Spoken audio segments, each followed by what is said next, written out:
a firm platform.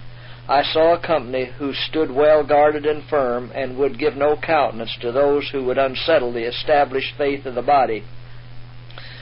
God looked upon them with approbation.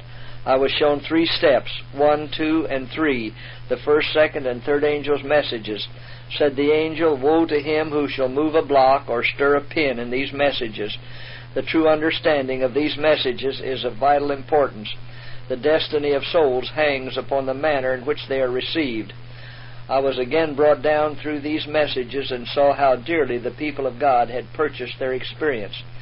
It had been obtained through much suffering and severe conflict. Step by step had God brought them along until He had placed them upon a solid, immovable platform. Then I saw individuals, as they approached the platform, before stepping upon it, examine the foundation. Some with rejoicing immediately stepped upon it. Others commenced to find fault with the laying of the foundation of the platform. They wished improvements made, and then the platform would be more perfect and the people much happier.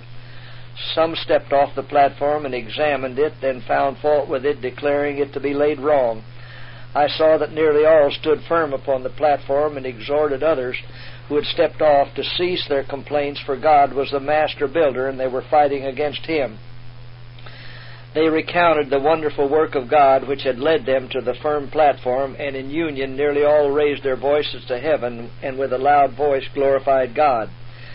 This affected some of those who had complained and left the platform, and again they with humble looks stepped upon it. I was pointed back to the proclamation of the first advent of Christ. John was sent in the spirit and power of Elijah to prepare the way for Jesus' coming. Those who rejected the testimony of John were not benefited by the teachings of Jesus.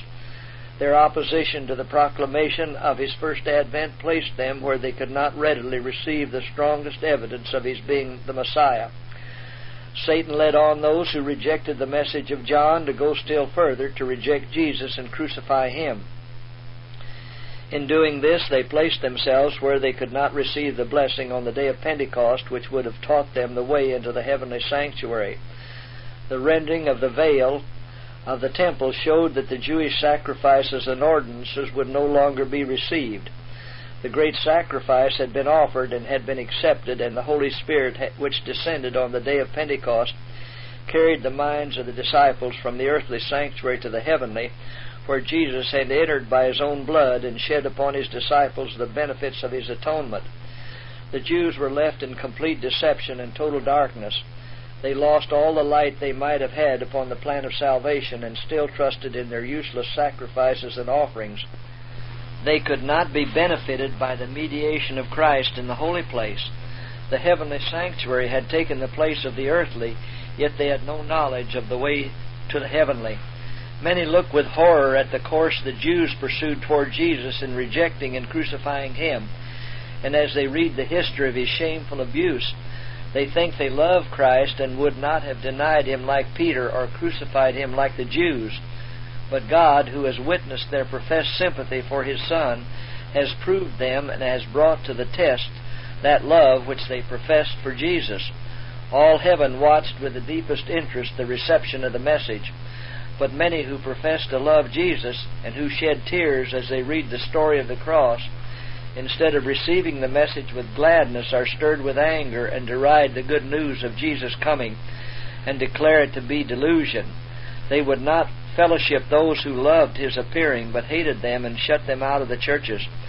Those who rejected the first message could not be benefited by the second, and were not benefited by the midnight cry, which was to prepare them to enter with Jesus by faith into the most holy place of the heavenly sanctuary. And by rejecting the two former messages, they could see no light in the third angel's message, which shows the way into the most holy place. I saw that the nominal churches, as the Jews crucified Christ, had crucified these messages, and therefore they have no knowledge of the move made in heaven or of the way into the most holy, and they cannot be benefited by the intercession of Jesus there. Like the Jews who offered their useless sacrifices, they offer up their useless prayers to the apartment which Jesus has left, and Satan, pleased with the deception of the professed followers of Christ, fastens them in his snare and assumes a religious character and leads the minds of these professed Christians to himself and works with his power his signs and lying wonders.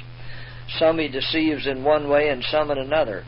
He has different delusions prepared to affect different minds. Some look with horror upon one deception while they readily receive another.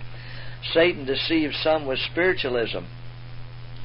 He also comes in as an angel of light and spreads his influence over the land. I saw false reformations everywhere. The churches were elated and considered that God was marvelously working for them when it was another spirit. It will die away and leave the world and the church in a worse condition than before. I saw that God had honest children among the nominal Adventists in the fallen churches, and ministers and people will yet be called out from these churches before the plague shall be poured out, and they will gladly embrace the truth. Satan knows this, and before the loud cry of the third angel raises an excitement in these religious bodies that those who have rejected the truth may think God is with them. He hopes to deceive the honest and lead them to think that God is still working for the churches. But the light will shine, and every one of the honest ones will leave the fallen churches and take their stand with the remnant.